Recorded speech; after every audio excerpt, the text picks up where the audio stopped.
švenčia pasaulis ir jie galvoja, kad meilės simbolis yra raudona širdutė. Aš sakau, ne, mums meilės simbolis yra kryžius. Nėra didesnės meilės už tokią, kurią mūsų Kristus pamilo. Pats Kristus sako, nėra didesnės meilės už tą.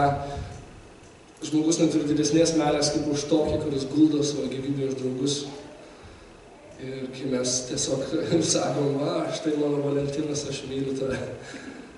Tai tiesiog, yra graži šventė, aišku, tai fainai, bet kuo verta mūsų meilė? Kaip mes galime įrodyti savo meilę?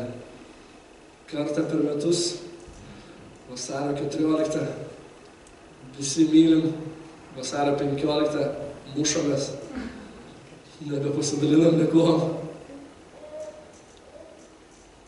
Mūsų Dievas išgelbėjo ir mes nesam tokie kaip pasaulis. Mes mylim kasdieną. Mes mylim tuos, kuriuos labai sunku mylėti. Mes mylim vienas kitą. Tai yra įrodymas žmogui, kuris ateina čia į šią bažnyčią, pravėręs duris. Ir mes mylim vienas kitą, jis pamato, kad mes mylim vienas kitą ir jis įneša dalelę tavęs, o Dieve. Haleliuja. Haleliuja. Nėra didesnės meilės. Nėra didesnės meilės. Pažiūrėkit, laiškas Romiečiams 5:6-9. O Dieve, apreikšk mums, kaip tu mus pamilai, Dieve. Apreikšk mums, Dieve, kokia yra tavo kraujo jėga šiandien. Šį vakarą, Viešpatie, norim tai išgyventi ir suprasti, Viešpatie, ir pradėti tai naudoti praktikui, Dieve.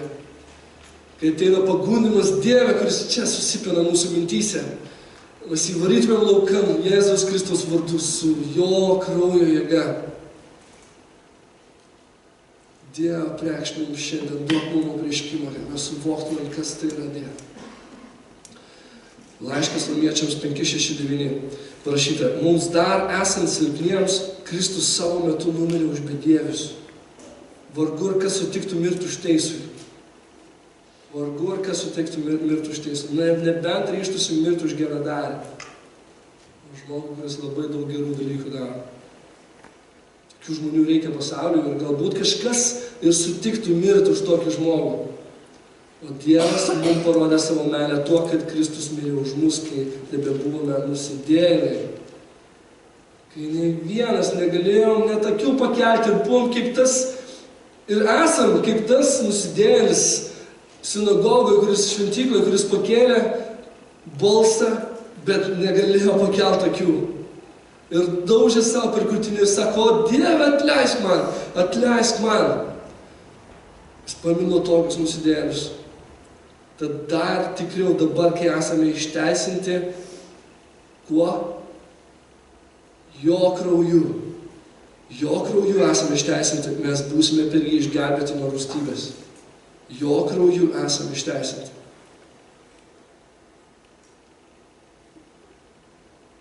Mes esame ne tik išteisinti jo krauju, bet mes turim jo kraujo jėgą. Mes turime jo kraujo jėgą. Tie, kas esame nuplauti jo kraujo išteisinimu, tas turi jo kraujo jėgą. Pažiūrėkite, apreiškime Jono 12:11, kaip rašyta. Apreiškimas Jono 12:11. Ir jie, kas jie? Mes nugalėjo jį, ką jį? Velnę. Avinėlio krauju ir savo liudijimo žodžiu. Ir jie nebrangino savo gyvybės net iki mirties. Ir jie nugalėjo jį avinėlio krauju. Mes nugalime krauju. Mes turim pergalę jo krauju. Kaip vakar buvo pasakyta, mes kovojam ne dėl pergalės, bet iš pergalės perspektyvos. Mes jau nugalėjom. Mes jau nugalėjom. Mes jau daugiau nei nugalėtojai Kristuje. Mes turim pergalę jo krauju. Mes nugalėjom jį jo krauju.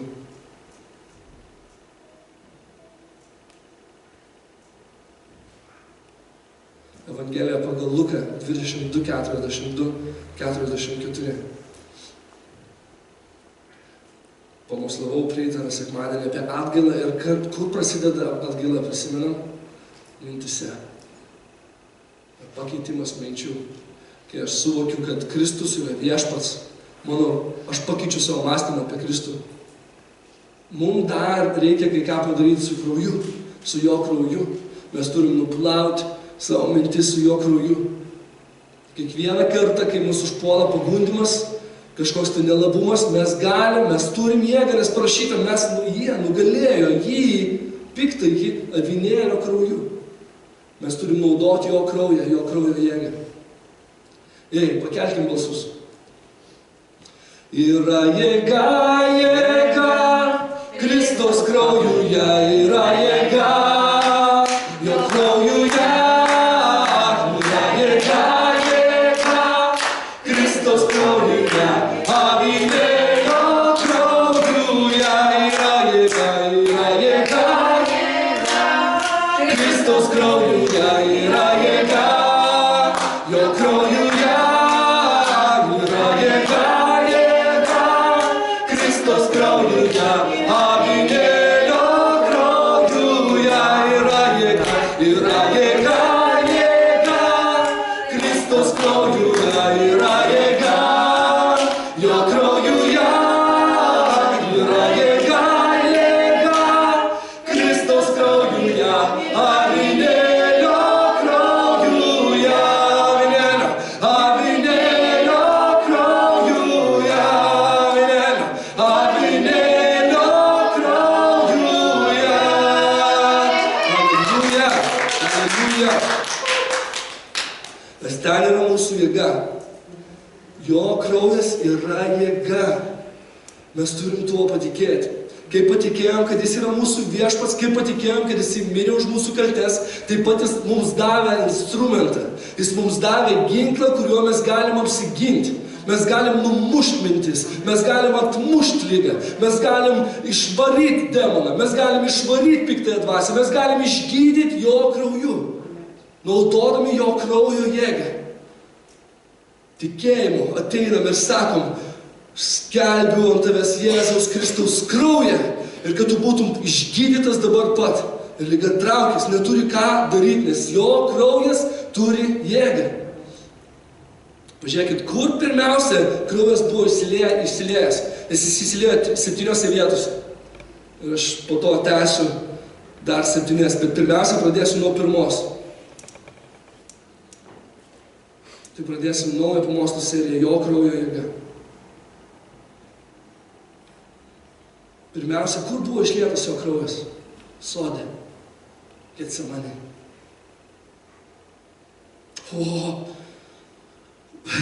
Laukia galingi laikai.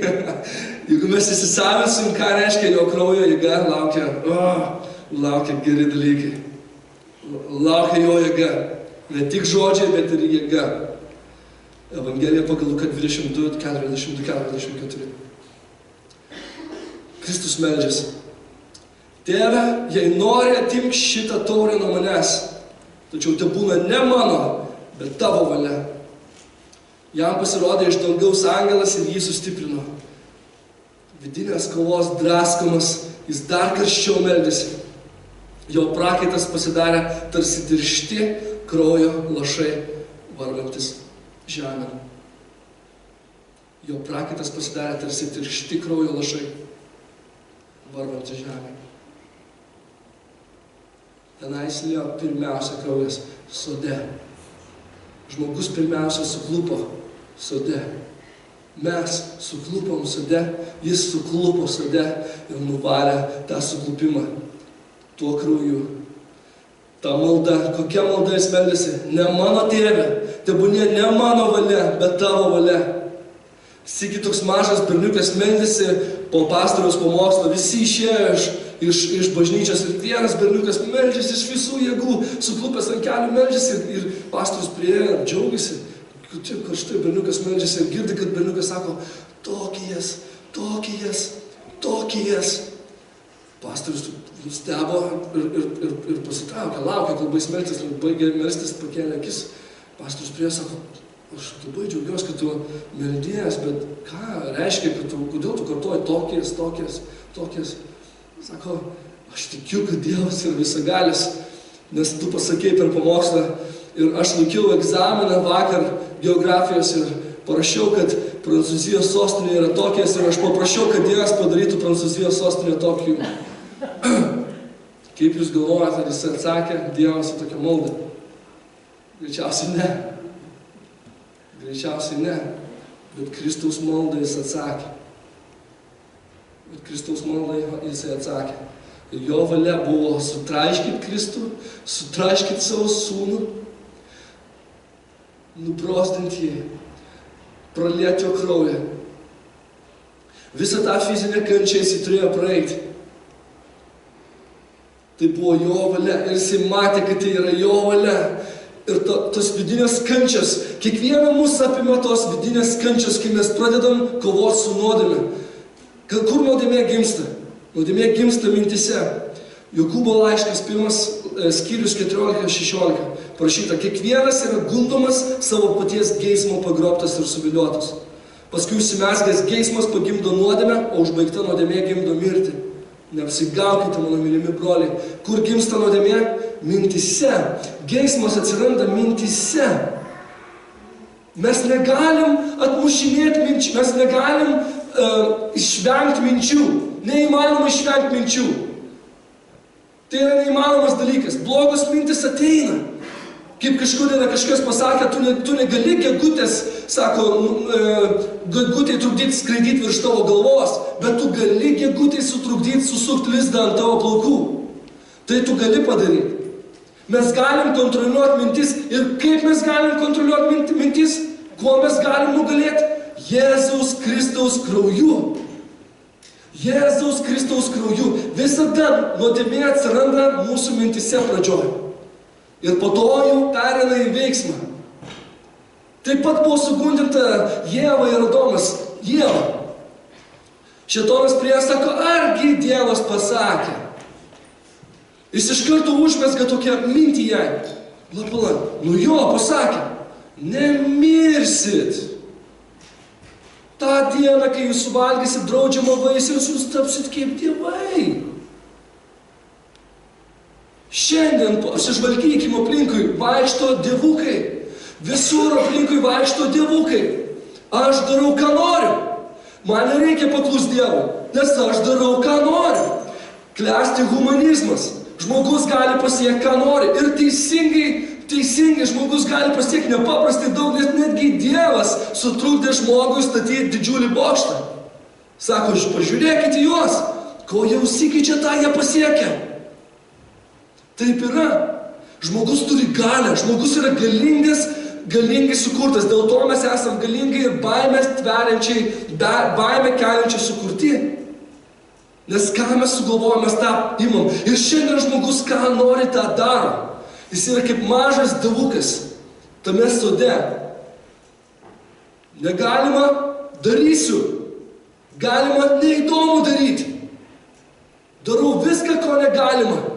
Šiandien krikščionis yra sugundintas minčių savo geismų. Taip, kiekvienas iš mūsų esam gundomi. Pamenat, Silvija pasidalino psalmę forume bažnyčios. Televizorius yra vienas iš tų gundytojų. Mes žiūrim televizorių, ačiū Dievą aš jo neturiu, bet turiu kitką, turiu iPadą, turiu telefoną. Mane gundo iš kitų pusių. Bet žiūrėkit, televizorius, reklamos, visa kita. Rūbai, stilius, populiarumas, visa tai gundo. Aukšta pozicija darbe, visa tai gundo. Tu nori šito. Kaip tu nori šito? Labiau negu Dievą? Tu esi dievukas, tu nepaklusti. Tu esi sugundintas jau ir tai gimdo mirtį. Viskas, kas neveda prie Dievo, veda prie mirties. Nes tik Dievas teikia gyvenimą. Nes tik Kristus teikia gyvenimą. Niekas kitas. Net ir geri dalykai pasaulyje. Jeigu tai nėra su Dievu, jie gimdo mirtį. Jie gimdo mirtį. Ir aš maldauju, kad mes pradėtumėm naudoti šitą ginklą, Jėzaus Kristaus kraują. Prisiminkim šitą eilutę. Ir jie nugalėjo jį avinėlio krauju.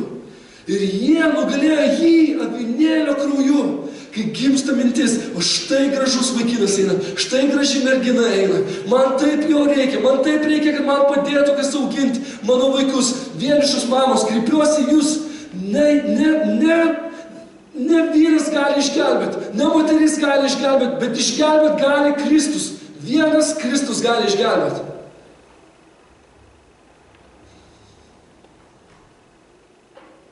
Ir visą tai atsiranda mūsų mintyse, mūsų minčių plokštumo. Dėl to Kristus kraujavo iš galvos. Jam veržėsi prakaitas, jis buvo draskomas vidinės kovos ir jam lėjosi prakaitas iš galvos. Mūsų mintis yra nuplautos, brangieji, mūsų mintis yra nuplautos Jėzaus Kristaus avinėlio krauju. Mes turim pasipriešinimą. Jo, mūsų nuodėmė kainavo tiek daug. Kristus turėjo ištverti tiek daug dėl mūsų nuodėmės. Dėl vienos mažytės nuodėmės Kristus turėjo tiek daug ištverti. Jis nebijojo kryžiaus. Nedarykim didelės klaidos. Jis nebijojo kryžiaus. Jis nebijojo šito fizinio smurto prašyti. Jis to nei kiek nebijojo. Paskaitykit, kaip mirė Petras. Paskaitykit, kaip mirė kiti apaštalai. Kaip šiandien dar yra žudomi krikščionys. Jie eina į jų kartuvę su šypsena. Su šypsena. Jie nebijo šitos mirties. Kristus nebijojo šito. Jono Evangelijoje, 1 skyriuje yra parašyta. Parašyta, pradžioje buvo žodis, tas žodis buvo pas Dievą ir žodis buvo Dievas. Jis visada buvo su Dievu. Kristus visada buvo su Dievu, nuo pat pasaulio sukūrimo ir dar prieš. Jisai visada buvo su Dievu. Va, ko jisai nenorėjo, va, ko jisai meldėsi, va, dėl ko jisai kovojo viduje. Jis nenorėjo būti atskirtas nuo savo tėvo. Ir Paulius kažkuriame iš laiškų sako, nei vienas iš mūsų nekovojam su nuodėme iki kraujo. Bet mums ir nereikia. Už mūsų nuodėme jau yra pakovota. Už mūsų nuodėme jau yra pakovota. Už mūsų mintis jau yra pakovota. Už tas negeras mintis mes jau esame nugalėtojai. Daugiau nei nugalėtojai. Šiandien daugelis iš mūsų galvojam, kad viskas tuom ir pasibaigs. Arba bent jau gyvenam taip, tarsi galvojam, kad viskas tuom ir pasibaigs. Turiu omeny, kad mes laikom pasaulį savo namais. Pažiūrėkit, jeigu mes atvažiuojam į Angliją, mes esam lietuviai. Sakom, važiuojam namo pas močiutę, mes važiuojam namo pas mamą. Švęst kalėdų. Mes važiuojam atostogų, kur? Namo. Bet ten mūsų namai. Ta diena, kai tu tapai krikščioniu, ta diena, kada tu atidavai savo gyvenimą Kristui, tavo karalystė, tavo namai tapo dangumi. Ne dangumi, dangus. Dangus yra mūsų namai. Mes esam pakeleiviai, mes esam prakeleiviai, čia žemė. Tai nėra mūsų namai. Anglai, atleiskit man, jūs galvojat, kaip jūs gyvena namuose. Jūs negyvena namuose. Čia yra priešo teritorija, čia yra karas, čia yra karo laukas. Ne tie karai, kurie vyksta aplinkui, ne badai. Dvasiniai plotmėje vyksta kur kas didesni karai, negu mes galim įsivaizduoti. Ne čia jūsų namai. Jūsų namai dangaus karalystė. Tai yra dar vienas pagundimas. Tai yra dar viena pagunda. Mėlieji, kai mes taip susikoncentruojame į esamą situaciją, į esamą sunkumą ir galvojame, kad jis niekada nepasibaigs. Kai mes taip susikoncentruojame į pasaulį, į darbus, į šeimas, į ką galėčiau nusipirkti, arba kas galėtų man padėti. Mes gyvenam taip, tarsi tai būtų mūsų namai. Tai yra pagunda. Ir ta pagunda gimsta kur? Mintise. Mes ją taip stipriai subrandinam mintise, kad jinai perauga į mūsų veiksmus. Bet taip neturėtų būti. Jokūbas sako, Brangieji, broliai, neapsigaukite. Neapsigaukite. Atskirkit mintis nuo minčių.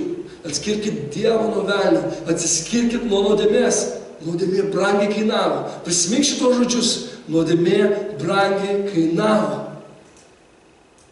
Kristus turėjo būti atskirtas nuo Dievo.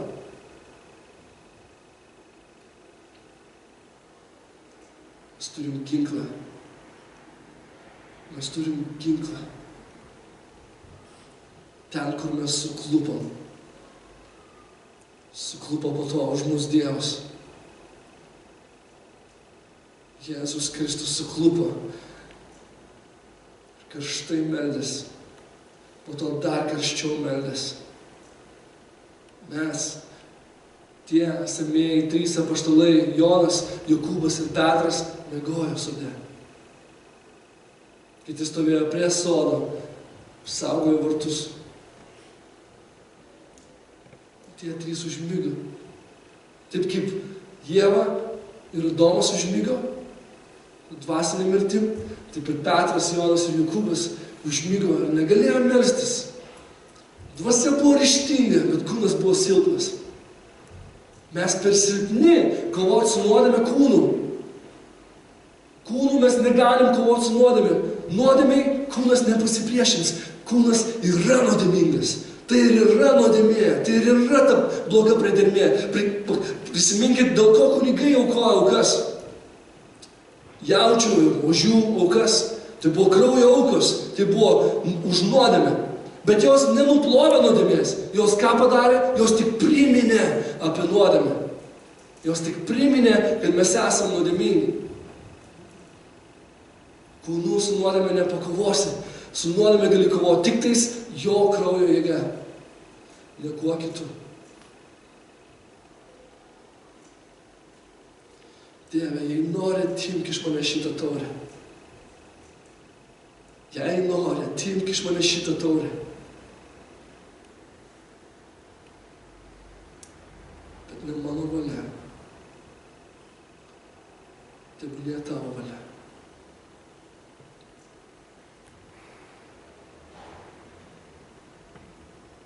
Ir ją apgaubė tamsa.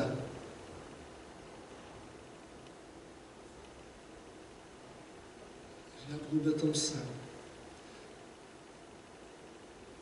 Jis turėjo kovoti su nuodėme iki mirties. Tas, kuris nepadarė nieko blogo, turėjo kovoti už tuos, kas darė vien tik blogą.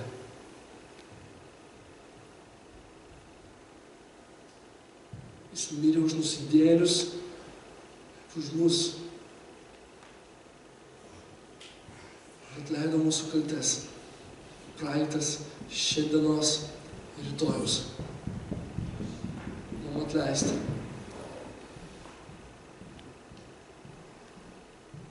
Ir davė mums ginklą. Aš sakau, kad tai yra ginklas. Jo kraujas. Brangusis, kai tave gundys, tu sugebi atskirti mintis, nes turi šventąją dvasią. Tu žinai, kas yra blogai. Tu matai, kas tave gali patraukti nuo Dievo.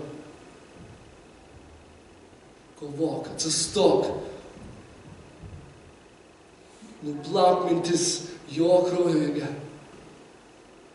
Skelbk Jėzaus Kristaus kraują ant šitos minties. Kai mes meldžiamės, su kuo mes kovojam labiausiai? Su mintim. Prisipažinkim, būkim nuoširdūs. Kai mes klūpim ant kelių ir meldžiamės, mus kamuoja visokios mintis. Mus atakuoja visokios mintis. Viskas. Jėzaus Kristaus kraujas ant mano minčių. Kad jisai nemaišytų man maldų. Kad jisai nevaikščiotų aplinkui. Kaip yra parašyta jo žodė, jis yra kaip liūtas, kuris slankioja aplinkui, tikodamas, ką nors iš jūsų pagriebti. Neduokim jam akstino apkaltinti mus dar kartelį. Neduokim jam akstino dar kažką iš mūsų paimti. Neduokim jam ne vienos kūno dalies. Nes nuodėmė brangiai kainavo. Kai mes meldžiamės, mes stebėkim, mes jauskim, mes būkim akylus, kad mes turim būti jautrus, žinoti, kokios yra mintis. Ir blokuotas mintis. Jėzaus Kristaus krauju.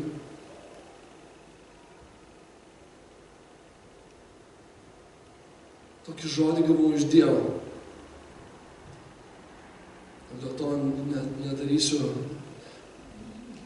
kažko ilgiau, nepasakosiu dar daugiau, bet va tokį, kokį gavau iš Dievo, toks jis tegul ir pasilieka. Tai buvo pati pradžia naujos pamokslų serijos apie Jėzaus Kristaus kraują. Brangieji, būtinai prisiminkim, kad turim ginklą. Ir jie nugalėjo jį avinėlio krauju.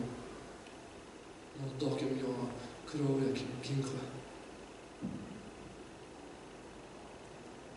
Neleiskim šėtonui laimėti prieš mus, neleiskim jam vogti iš mūsų. Būtumėm kiekvienas ramus, žinotumėm, kas tokie esame. Žinot, tais laikais, sakau, žinokit, kas mes tokie esame, mes esame karalystės vaikai. Mes esame Dievo karalystės vaikai. Žinot, Paulius buvo Romos, jis turėjo Romos pilietybę.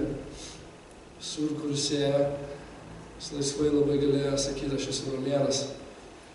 Aplinkinės vietovės lankstydavos romėnams, tarnaudavo romiečiams. Jis žinojo, kas jis toks yra. Jis ėjo pasitempęs, jis ėjo iškėlęs galvą. Romėnas tais laikais. Mes žinokim, kas tokie esame. Mes esame gyvojo Dievo vaikai, jo karalystės vaikai.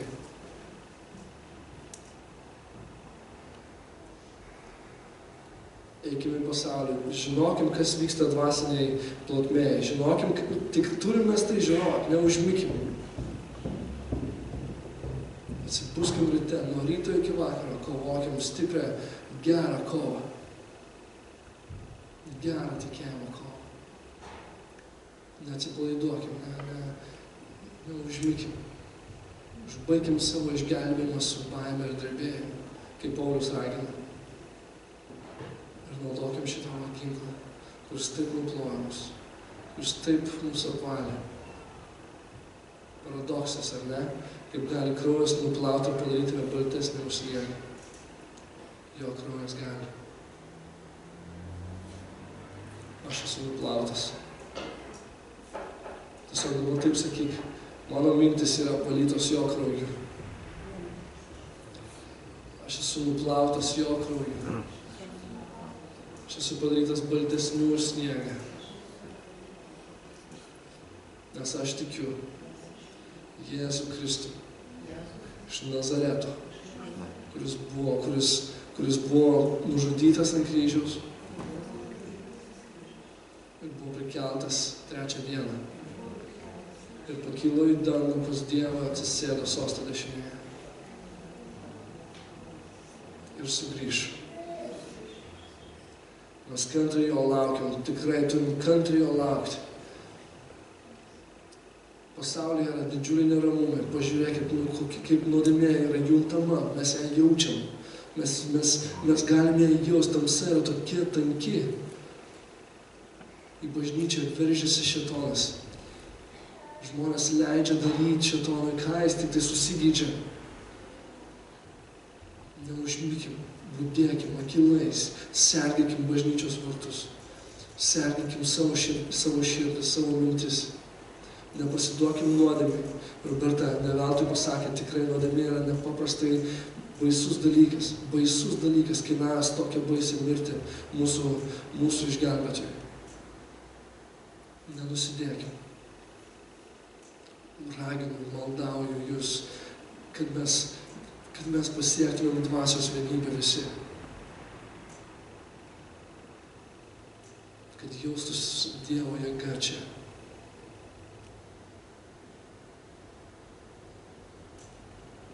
Labai sunku yra gyventi krikščioniui, bet mes esame daugiau nenugalėtojai Kristuje.